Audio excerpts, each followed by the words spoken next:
أعوذ بالله من الشيطان الرجيم. بسم الله الرحمن الرحيم. الحمد لله رب العالمين حمدا كثيرا طيبا مباركا فيه والحمد والثناء الجميل. صلى اللهم وسلم وبارك على سيدنا محمد وعلى آله ومن والاه كما صليت وسلمت وبارك ربنا على آل سيدنا إبراهيم في العالمين إنك حميد مجيد. يا أيها الذين آمنوا اتقوا الله حق تقاته ولا تموتن إلا وأنتم مسلمون. يا أيها الذين آمنوا اتقوا الله وقولوا قولا سديدا يصلح لكم أعمالكم ويغفر لكم ذنوبكم ومن يطع الله ورسوله فقد فاز فوزا عظيما وجعلنا وإياكم من الفائزين فضلا منك ونعمة. نسأله سبحانه وتعالى أن يجعل مجلسنا مجلس علم وحلم وزلفى وتقرب إليه. نسأل العلي القدير أن يغفر فيه ذنوبنا ويستر فيه عيوبنا وأن يلهمنا فيه الرشاد والسداد إنه ولي ذلك والقادر عليه. يا أحباب الكرام، مع الكتاب الثالث كتاب رياض الصالحين، كتاب المحافظة على السنة، وسندرس فيه الباب السادس عشر، باب الأمر بالمحافظة على السنة وآدابها. أنهينا في الأسبوع الماضي ما يتعلق بالمحافظة على أعمال الخير وحتى على فعل الخير وغير هذه الأمور. ندخل اليوم إن شاء الله سبحانه وتعالى إلى الباب الكتاب الثالث الذي يتحدث فيه عن السنة وآدابها وفضل التمسك بسنة رسول الله صلى الله عليه وسلم وغيره من الأبواب إن شاء الله سبحانه وتعالى التي سندرسها في هذا الكتاب. Alors Inch'Allah subhanahu wa ta'ala, avec le troisième livre dans l'ouvrage de l'imam al-Nawawi, Jardin des Vertueux, le livre de la préservation de la Sunna. À travers ce livre, on va voir pas mal de chapitres. On va commencer avec le 16e chapitre dans l'ordre du livre, l'observation de la Sunna et ses convenances. À travers ce livre, Inch'Allah subhanahu wa ta'ala, on va étudier quelques textes, les versets coraniques ainsi que les hadiths prophétiques qui nous incitent à suivre la sunna du prophète sallallahu alayhi wa sallam et c'est bien fait. كعادة الإمام النووي إذا جمع آيات كثيرة وأحاديث سنأخذ منها إن شاء الله سبحانه وتعالى ما يتيسر في هذه يعني اللحظات المباركات. يقول الله سبحانه وتعالى في سورة الحشر: وما آتاكم الرسول فخذوه وما نهاكم عنه فانتهوا. وما آتاكم الرسول فخذوه وما نهاكم عنه فانتهوا. هذه الآية الله سبحانه وتعالى يأمرنا فيها أن تكون علاقتنا مع النبي صلى الله عليه وسلم في أمره ونهيه بهذا الشكل، أنه ما أمرنا به النبي صلى الله عليه وسلم نأتيه نفعله نتبعه فيه، ما نهانا عنه ننتهي عنه، فيكون بهذا أن أمر رسول الله صلى الله عليه وسلم هو أمر الله، ونهي رسول الله صلى الله عليه وسلم هو نهي الله سبحانه وتعالى بهذا المفهوم، أي أن الحق سبحانه وتعالى قد أعطى لنبيه هذه يعني الصفة، وأمرنا بأن نأتي كل أمر أمرنا به النبي صلى الله عليه وسلم، وأن ننتهي عن كل أمر نهانا عنه النبي صلى الله عليه وسلم بوجه العموم، فتكون بذلك طاعتنا لرسول الله صلى الله عليه وسلم هي طاعة الله سبحانه وتعالى في ذاته. هي من أطاع أمر رسول الله فكأنما أطاع أمر الله، ومن انتهى عما نهى عنه النبي صلى الله عليه وسلم فكأنما انتهى عن أمر نهى الله subhanahu wa ta'ala anhu. Alors Allah subhanahu wa ta'ala nous dit dans le premier verset du chapitre de l'exhortation, Allah subhanahu wa ta'ala nous dit: ce que le messager vous donne, ça veut dire vous ordonne, prenez-le, et ce qu'il vous a interdit, abstenez-vous. À travers ce verset, Allah subhanahu wa ta'ala nous ordonne à tenir et à prendre et à suivre l'ordre du prophète sallallahu alayhi wa sallam dans toutes choses où il nous a ordonné de faire. Il faut le suivre, il faut prendre ça veut dire son ordre. Et de s'abstenir d'éviter tout ce que le prophète sallallahu alayhi wa sallam nous a interdit de faire. Le sens de ce verset, ça montre qu'Allah subhanahu wa ta'ala a donné cette autorité à notre prophète sallallahu alayhi wa sallam, qui veut dire que l'ordre du prophète sallallahu alayhi wa sallam, c'est le même ordre que l'ordre de Dieu subhanahu wa ta'ala. Ce que le prophète nous a ordonné, C'est comme si Allah subhanahu wa ta'ala nous a ordonné. Et après, l'imam Nawawi va nous donner les explications de ça dans les versets suivants. Et tout ce que le prophète sallallahu alayhi wa sallam nous a interdit, c'est comme si Allah subhanahu wa ta'ala nous a interdit. Alors le fait de suivre le prophète sallallahu alayhi wa sallam dans tout cela, ces commandements, c'est le fait de suivre les commandements de Dieu subhanahu wa ta'ala. لهذا يأتي بالآية الأخرى التي تبين وتوضح لماذا هذا الأمر. Pour ça, il vient un autre verset pour beaucoup plus expliquer cette relation. في سورة النجم الله سبحانه وتعالى يقول وما ينطق عن الهوى إن هو إلا وحي يوحى. يعني لماذا ينبغي أن تتبعوا أمر رسول الله وأن تنتهوا عن نهيه؟ لأنه أصلا هو لا ينطق عن الهوى، إنما ينطق بأمر الله سبحانه وتعالى. بمعنى لا يأمركم بأمر إلا إذا جاء من عند الله، ولا ينهاكم عن نهي إلا إذا جاء النهي من عند الله سبحانه وتعالى، فهو لا يأتي بشيء من عنده.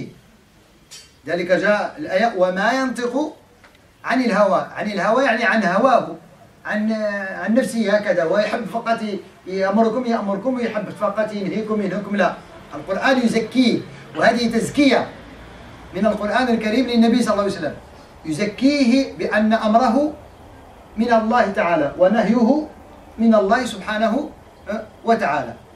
Alors, le verset que l'imam Nawawi l'a fait suivre, le premier verset, qu'on devait suivre les commandements du prophète sallallahu alayhi wa sallam, que nous a ramené le verset du Najm, l'étoile, où Allah subhanahu wa ta'ala dit il ne prononce rien sous l'effet de sa passion. Ça veut dire de la passion du prophète sallallahu alayhi wa sallam. Ça veut dire le prophète sallallahu alayhi wa sallam ne prononce rien selon sa passion, ses envies. Ce n'est rien d'autre qu'une révélation inspirée. Ça veut dire que tout ce que le prophète sallallahu alayhi wa sallam dit, quel que soit un ordre à faire ou une interdiction à interdire, ça vient de Dieu subhanahu wa ta'ala. C'est pas de sa propre décision, il veut qu'on fait cela et il veut qu'on interdit de faire cela. Non, pas du tout. Allah subhanahu wa ta'ala confirme ici que les paroles du prophète sallallahu alayhi wa sallam, ils sont que la révélation que Dieu subhanahu wa ta'ala lui a inspirée. من هنا نأتي إلى أن نفهم الوحيين. الوحي اللي هو القرآن الكريم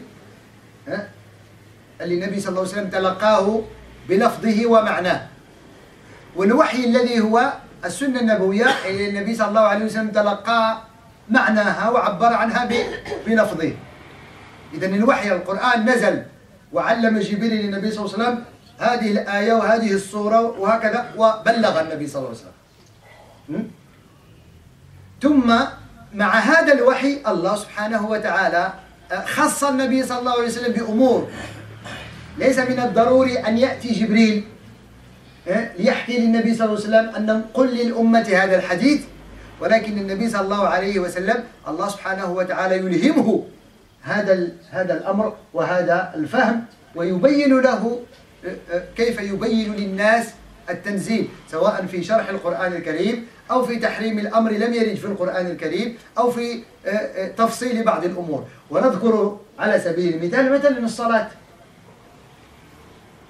الصلاة ما جاء التفصيل في القرآن الكريم، إنما قال الله سبحانه وتعالى وأقيموا الصلاة وآتوا الزكاة.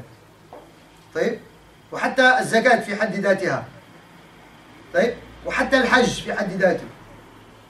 ولكن سنة النبي صلى الله عليه وسلم جاءت له توضح أن الصبح ركعتين، الظهر 4 ركعات، المغرب 4 ركعات، والمغرب 3 ركعات، والعشاء، ثم هذه مسائل أخرى الرواتب هذه. طيب،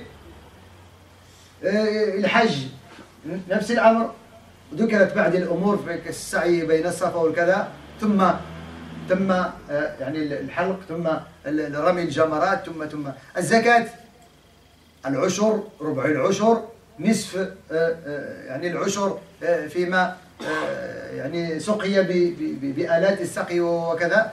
إذا كل هذه التفاصيل إنما جاءت في سنة النبي صلى الله عليه وسلم، فيكون إذا السنة مكملة للقرآن الكريم. Alors cette relation que Dieu subhanahu wa ta'ala nous veut montrer entre lui, subhanahu wa ta'ala, la révélation, qui est une révélation, si on peut dire, directe, c'est le Coran. Allah subhanahu wa ta'ala, il a révélé le Coran, ça veut dire la parole que le prophète sallallahu alayhi wa sallam a reçue en elle-même, il l'a transmise. Il a reçu le chapitre tel, Fatiha par exemple, il a, comme il l'a reçu, il nous a enseigné. Oui? Mais d'autres choses qu'Allah subhanahu wa ta'ala a révélées d'une autre façon, qu'il a guidé son messager pour montrer, pour expliquer à sa communauté le Coran et d'autres. Par exemple, on a donné, comme le salat par exemple. Dans le Coran, il n'y a pas de faire 2 rak'at dans le subh. Dans le Coran, il n'y a pas 4 rak'at Dohr et l'Asr et 3 le Maghrib. Dans le Coran, il n'y a pas le Fajr, la ribat al-Fajr et le subh. Dans le Coran, il n'y a pas en détail comment faire le pèlerinage. Dans le Coran, il n'y a pas en détail comment acquitter les zakat. Dans les 2,5 dans la somme telle, il y a un dixième dans l'agriculture, et la moitié d'un dixième dans l'agriculture qui a été, comment dirais-je, préparé avec les matériaux modernes aujourd'hui, ainsi de suite, où il y a les dépenses. Tout cela, c'est le prophète sallallahu alayhi wa sallam, il nous a dit. Pour ça, Allah subhanahu wa ta'ala nous confirme, ne vous inquiétez pas, ce que le prophète il veut dire, c'est aussi une révélation, dans une sorte que Dieu subhanahu wa ta'ala nous a montré. ثم الله سبحانه وتعالى هنا يبين في الآية الأخرى أنه لا يمكن لأمة المسلمين أن تدخل إلى باب الإسلام من غير أن تدخل من باب رسول الله صلى الله عليه وسلم. بل لا يمكن أن نلجأ إلى الله سبحانه وتعالى وعلاقة المحبوبية بالله سبحانه وتعالى إلا إذا دخلنا من باب الرسول صلى الله عليه وسلم. لهذا في سورة آل عمران يوضح الله سبحانه وتعالى هذه العلاقة فيقول لنا قل، يعني قل لهم يا محمد، قل إن كنتم تحبون الله فاتبعوني يحببكم الله ويغفر لكم ذنوبكم. يعني قل لهم يا محمد إن كنتم تحبون الله، يعني تريدون أن تطيعوا الله تعالى وتحبوه وتريدون أن يرضى عليكم ويدخلكم الجنة وكذا، إذا فاتبعوني فأنا الباب الوحيد أي الرسول صلى الله عليه وسلم. لماذا؟ لكي يحببكم الله تعالى ثم يغفر لكم ذنوبكم. هو ذنوب لا بد منها، يعني نحن بشر نغفر الذنوب، ولكن حينما يأتي الإنسان من باب رسول الله صلى الله عليه وسلم وليس من هواه وما تسول له نفسه ويعبد الله كما شاء، إنما يأتي من باب رسول الله فيكون قد نال درجة المحبوبية انطلاقا من فعل أمر النبي صلى الله عليه وسلم أو الانتهاء يعني ما انتهى عنه النبي صلى الله عليه وسلم. Alors ici aussi, Imam Nawawi, vraiment, le classement il est très intelligent, il est très bien, pour toujours nous montrer que jamais on peut accéder à Dieu subhanahu wa ta'ala, ni pratiquer cette religion comme on veut, ni avoir cette relation d'amour entre nous et Dieu, ce n'est pas passé par le prophète sallallahu alayhi wa sallam. Pour ça, Allah subhanahu wa ta'ala lui dit dans le chapitre à la famille de Imran, dis-leur, si vous aimez vraiment Dieu subhanahu wa ta'ala, suivez-moi, ça veut dire le prophète. Dieu vous aimera et pardonnera vos péchés. Alors vraiment, le prophète, le Coran ici, pardon, nous met devant une réalité. Celui qui manifeste l'amour de Dieu sans suivre le prophète sallallahu alayhi wa sallam, c'est du mensonge. Ça veut dire celui qui manifeste vraiment l'amour de Dieu, c'est celui qui suit les commandements du prophète sallallahu alayhi wa sallam. À travers lui alors, on réalise l'amour de Dieu et Dieu subhanahu wa ta'ala pardonnera le péché. Comment? En suivant les pas du prophète sallallahu alayhi wa sallam. Et de s'arrêter devant la tradition du prophète sallallahu alayhi wa sallam. Et ça aussi, ça nous montre une chose qui est très importante, c'est quoi? C'est la personnalité du prophète sallallahu alayhi wa sallam en elle-même. Lui-même, sallallahu alayhi wa sallam, il a une autorité et on doit y avoir une relation vis-à-vis de lui, une relation qui est vraiment deuxième degré pour le prophète sallallahu alayhi wa sallam, après Dieu subhanahu wa ta'ala. En lui-même, la personne, même, regardez, une simple relation avec le prophète sallallahu alayhi wa sallam, c'est de le saluer quand on entend le prophète sallallahu alayhi wa sallam, on dit sallallahu alayhi wa sallam. Vous voyez? Cette relation, c'est nous qui gagnons là-dessus. Le fait que l'insan, حينما يصلي على النبي صلى الله عليه وسلم اللهم صل على سيدنا محمد وعلى آل سيدنا محمد, ici, c'est pas le prophète sallallahu alayhi wa sallam qui en tire le profit, c'est nous. Parce que, comment dirais-je, la meilleure récompense qui vient vers nous, c'est quoi? Man salla alayya salatan, sallallahu bihi alayhi ashra. Vous imaginez? Toi, tu fais une seule prière pour le prophète sallallahu alayhi wa sallam, Dieu subhanahu wa ta'ala fait 10 prières pour toi. Pour montrer toujours la valeur du prophète sallallahu alayhi wa sallam. Et le fait, seulement le fait de l'honorer, de le respecter, de mettre, ça veut dire son prénom dans la valeur qui mérite, dit qu'on l'entend, Muhammad sallallahu alayhi wa sallam, tout de suite, ma langue s'exprime naturellement, facilement, sallallahu alayhi wa sallam. Et après, c'est moi qui vais. Ça veut dire quoi? Que Dieu prie pour nous, fait la prière pour nous. Allah subhanahu wa ta'ala nous parle de ça en détail sur Al-Ahzab. هو الذي يصلي عليكم وملائكته ليخرجكم من الظلمات إلى النور كان بالمؤمنين رحيما. هو الذي يصلي عليكم.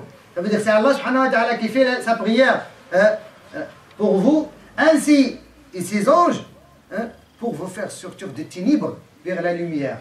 Et il est tout miséricordieux vis-à-vis de, très miséricordieux vis-à-vis des croyants. Ça c'est la prière de Dieu subhanahu wa ta'ala. ويكفي شرفا أن الإنسان حينما تكون عنده العلاقة مع النبي صلى الله عليه وسلم إلى هذه الدرجة أنه يصلي عليه في كل وقت وحين، فإنه يأتي بأمر الله سبحانه وتعالى وبفعل الله وبفعل ملائكته. إن الله وملائكته يصلون على النبي. إن الله وملائكته, Allah et ses anges font la prière en faveur du prophète sallallahu alayhi wa sallam. Ça veut dire salut et bénis le prophète sallallahu alayhi wa sallam. Ya ayyuha alladhina amanu sallu alayhi wa sallimu taslima. Oh, ceux qui ont cru à Dieu subhanahu wa ta'ala, comme il lui doit, faites-en pareil, comme le Dieu est fait et son messager. Ça veut dire celui qui fait la prière et l'on va le saluer en faveur de notre prophète, il fait comme le fait de Dieu subhanahu wa ta'ala et ses anges. ثم النبي صلى الله عليه وسلم أحباب الكرام جعله الحق سبحانه وتعالى بشرا يمشي في الأسواق ويأكل وينام ويتزوج وكذا، ولكن جعله لنا نحن مثال يحتذى، جعله يعني نموذج لتنزيل الإسلام على الأرض. هكذا ينبغي أن نأخذ النبي صلى الله عليه وسلم. جعله الحق سبحانه وتعالى بشر يمشي على كما قلت كالناس وينام وكذا، ولكن له خصوصية أنه منهج الله يمشي على الأرض. الله سبحانه وتعالى يقول لقد كان لكم في رسول الله أسوة حسنة أو أسوة حسنة لمن كان يرجو الله واليوم الآخر وذكر الله كثيرا. Allah subhanahu wa ta'ala nous a montré la voie, sa voile, ça veut dire l'islam entier, dans la tradition prophétique. La vie, la biographie prophétique, c'est le Coran qui marche sur terre. C'est l'islam en pratique. Celui qui veut voir l'islam en pratique, il lit la biographie du prophète, il va voir l'islam qui pratique l'islam dans la société, dans la vie de l'individu. C'est l'islam. Tu lis le prophète, comment il est avec ses épouses, avec ses voisins, avec ses enfants, avec ses amis, en voyage, en jeûnant, en priant, en faisant le pèlerinage, avec l'ennemi, en état de guerre, en état de paix. Alors, c'est ça, l'islam. Ça veut dire que tu ne peux pas avoir un courant expliqué plus que la biographie du prophète sallallahu alayhi wa sallam. Mais malheureusement, qu'est-ce qu'on fait nous? On prend de la tradition du prophète sallallahu alayhi wa sallam seulement ce qui va avec nous, avec nos passions et nos envies. Ça parce que le prophète il a fait. Ouais. Et après on essaye de voir, de prier comme le prophète il a prié, c'est bien. De manger comme le prophète il mangeait, c'est bien. De manger la main droite, de ne pas manger avec la main gauche. De rentrer à la mosquée avec le pied droit, pas avec le pied gauche. De sortir des toilettes avec le pied gauche, pas avec le pied droit. C'est bien. Oui. Mais quand on sort de la prière et quand on sort de toutes ces traditions, toutes ces sunnas, on ne trouve pas le prophète dans le comportement. On ne trouve pas le prophète dans les engagements. On ne trouve pas la sunna du prophète dans la relation avec autrui. On ne trouve pas la sunna du prophète quand on est en divergence avec autrui. On ne trouve pas la sunna du prophète avec nos voisins qui ne sont pas musulmans, et parfois qui sont même musulmans, et parfois qui sont plus que musulmans, qui sont les proches. Alors ça, c'est dangereux. C'est pour ça, Allah subhanahu wa ta'ala, méfiez-vous, faites attention. Hein? Il ne faut pas prendre dans la sunna tout ce que vous voulez. Et ça, malheureusement, c'est ce qui se passe aujourd'hui. Il y a des gens, machallah, quand tu le trouves, oui, la prière, bien inclinée, bien prosternée, bien poser les mains à côté des oreilles, et bien vraiment, il ne faut pas poser les coudes, vraiment, comme ça a été décrit que le prophète a prié. Mais dès qu'il sort de la mosquée, déjà le sourire qu'il partage avec tous ceux qui ont fait la prière, il y a une différence. Alors il est où la sunna du prophète? Oui. Le prophète, sallallahu alayhi wa sallam, il ne fait pas la discrimination entre les gens, celui-là sa barbe, celui-là il est plus long, celui-là il n'a pas de barbe, celui-là il a un camis, celui-là il n'a pas de camis, celui-là il est de mon origine, celui-là de mon tribu, celui-là il a ma couleur, celui-là il parle ma langue, celui-là il est riche, celui-là il est pauvre. Le prophète il n'a pas ça. Un pauvre qui invite le prophète, il vient. Il mange avec lui ce qu'il pose, voilà, il pose quoi? Du sel mélangé avec de l'eau, et le prophète il mange du sel avec de l'eau, avec des petits bouts de pain, point barre. Et si Omar ibn Khattab ou bien Abdurrahman ibn Auf qui l'invite, il pose du méchoui, il va. Nous, on n'est pas ça. Oui, c'est ça le prophète. Et quand le prophète il est en divergence avec tel et tel et tel, le prophète il ne se venge pas. Nous, la première chose qu'on cherche, de se venger, parfois même en plein mosquée, et peut-être tout de suite après la prière, ou bien même avant la prière. Jamais le prophète il se venge. Alors voilà la sunna du prophète, dans sa globalité. C'est là quand le Dieu subhanahu wa ta'ala nous dit, suivez les prophètes. Regardez la même chose, parfois même avec nos épouses. Nos épouses, elles n'arrivent pas à voir le prophète. Et parfois, nos épouses, ils se posent la question, quelle est la meilleure sunna à suivre dans la vie du prophète? Tu pries bien, tu fais la prière à l'heure. Bien sûr, c'est pas un problème. Mais pourquoi quand tu rentres à la maison, tu casses tout? Pourquoi tu interdis ton épouse à aller voir ses proches? Pourquoi tu n'accueilles pas ta belle famille comme le prophète Sassam, il accueille sa belle famille? Voyez-le. Alors, il ne faut pas être contradictoire. La sunna du prophète, c'est une sunna dans la globalité. Et surtout, il y a un côté très important dans la sunna du prophète sallallahu alayhi wa sallam, alladhi huwa ish, saddidu wa qaribu, al-yusr, al-taysir, al-rahma. On oublie tout ça. Il y a un côté qui est très important, et d'ailleurs le côté majoritaire dans la sunna du prophète. C'est pas la gêne, c'est pas d'être dur avec les gens, c'est d'être doux. C'est d'être miséricorde, c'est de pardonner, c'est la facilité. Le prophète toujours,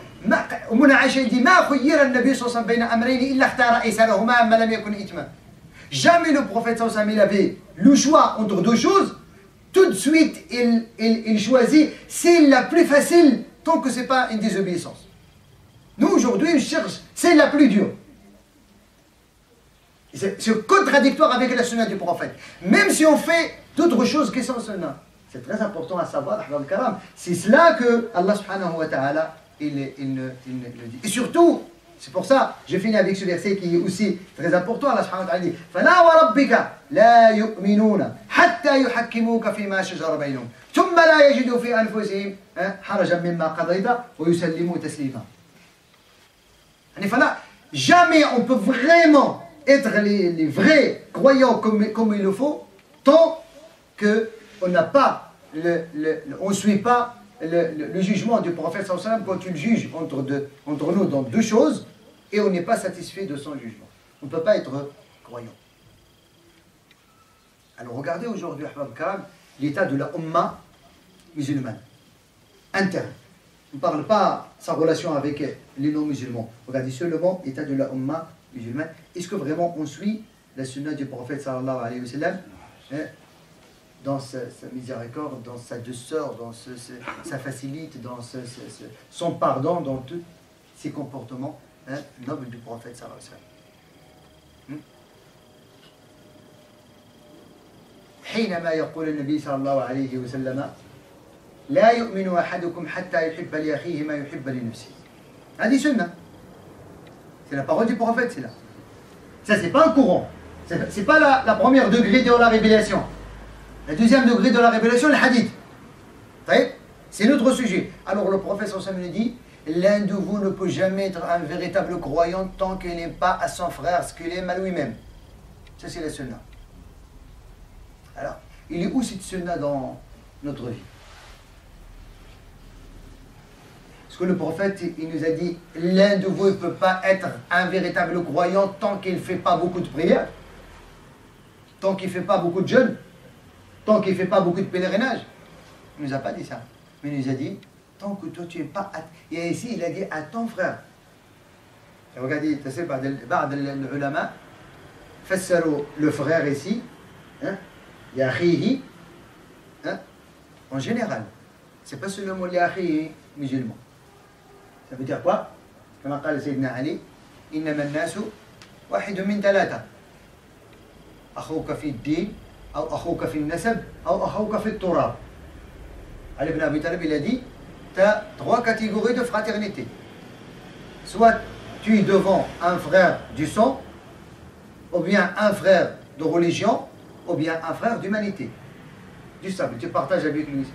Quelle que soit la personne avec qui tu vas avoir un échange, alors soit tu lui dois trois devoirs vis-à-vis de lui, toi, tu lui dois trois devoirs. Il a trois droits sur toi. Qu'il est ton frère du sang, et la même religion, et il est ton voisin. Il est ton frère de l'humanité. Soit deux, tu partages avec lui la religion et l'humanité. Soit un, tu partages avec lui que l'humanité. Alors le prophète, il a dit, tu ne peux pas être un véritable croyant si tu ne l'aimes pas à celui-là, ce que tu n'aimes pas, ce que tu aimes à toi. Ça veut dire, un homme musulman devant toi, ton voisin, ton collègue au travail, je ne sais pas qui, tu le connais, tu changes de la discussion avec lui. C'est ton frère en humanité.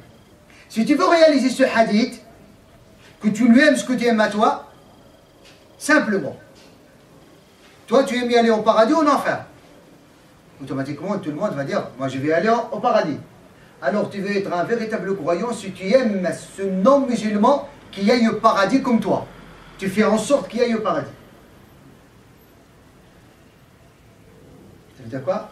Il te faut de la patience, il te faut lui préparer cette religion, et tu dois l'embellir cette religion devant lui, tu dois l'attirer vers cette religion, c'est pas avec d'être dur avec lui, c'est pas de le détester, c'est pas de le... Vous voyez? في القرآن الكريم مثلا حينما الله سبحانه وتعالى يقول لنا في سورة الفاتحة يعلمنا كيف ندعو، وقد رأينا في تفسير سورة الفاتحة كيف ندعو الله تعالى أن نكون من الذين يعني أخذوا الطريق المستقيم غير المغضوب عليهم ولا الضالين.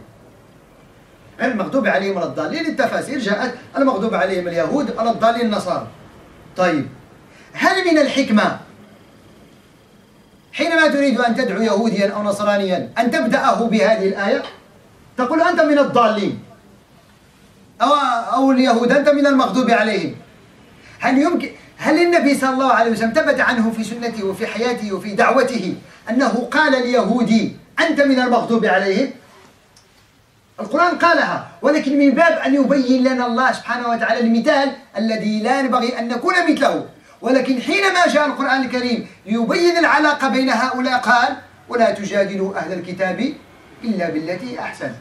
إذا لم نفهم هذين النصين سيكون ثمة تناقض. تقول أي القرآن يقول بأن هؤلاء مغضوب عليهم وهؤلاء ولا الضالين، ويأتي ويقول ولكن ولا تجادلوا أهل الكتاب إلا بالتي أحسن، يعني ما تكلم عنهم، وليس من التي هي أحسن أن تنعتهم بالضالين ولا بالمغضوب عليهم، وخاصة إذا تعلق الأمر بالمجادلة بالدعوة وبالحوار. وهل يعقل أن الله سبحانه وتعالى سيأمرنا أن نأكل وأن نتزوج مع المغضوب عليهم ولا الضالين؟ إذن ليس المقصد من الآية أن نبدأ بالسباب والشتام. Alors regardez, pour bien comprendre que notre relation qui va être avec autre, oui, commençons. On ne parle pas avec la relation avec celui qui est proche et celui qui est musulman. On parle avec celui qui n'est pas musulman et qui n'est pas proche. Tu le considères comme ton frère. Et pour appliquer ce hadith, tu dois lui aimer à y aller au paradis comme tu aimes y aller au paradis. Tu fais tout. En donnant un exemple, Allah subhanahu wa ta'ala, quand il nous a cité le chapitre, l'ouverture, le Fatiha, il nous a cité de lui demander, il nous a enseigné de lui demander de nous guider vers le droit chemin. Le chemin de ceux à qui tu as accompli tes bienfaits. Non ceux qui ont encouru ta colère, ni les égarés. Ici, c'est l'exégèse de ce verset-là, l'interprétation des deux versets, c'est quoi? Ceux qui ont eu la colère de Dieu, c'est les juifs, ceux qui sont égarés, c'est les chrétiens. Mais est-ce que vous trouvez que dans la sagesse comment dirais-je, l'appel de Dieu, de commencer un juif ou un chrétien, de le traiter déjà d'un égaré et de quelqu'un qui a encouru la colère de Dieu pour commencer l'appel, on dit avec lui? Pourquoi? Parce qu'un autre verset où Dieu subhanahu wa ta'ala dit il ne faut pas discuter avec les gens de livre qu'avec bonne manière. Et jamais dans la tradition prophétique qui est pour nous une voie à suivre, il a négocié avec les juifs, avec les chrétiens, il a vécu avec eux dans la société autant que citoyen. Jamais il a insulté les juifs, que ceux qui ont encouru la colère de Dieu, ni les chrétiens que sont des égarés. Mais il essaie toujours d'être doux, mais plus de se rapprocher à eux. Il s'est marié avec une juive, avec une chrétienne qui avait embrassé l'islam. Vous avez imaginé? Et nous, malheureusement, notre compréhension, tellement qu'elle est tordue, on croit que c'est le fait d'éliminer tous ceux qui ne sont pas d'accord avec toi, en commençant avec les musulmans, qui n'ont pas de barbe, qui ne sont pas hanafites ou malikites ou shafi'ites ou salafites ou ikhwanites ou tout ce que vous voulez. C'est là. Le seul parti qui va aller au paradis, c'est les nôtres. Hein? Alors, on est en contradictoire avec ici. On va imaginer tous ces groupes-là, les composants de la communauté musulmane, on va dire il y a un seul groupe qui va aller au paradis.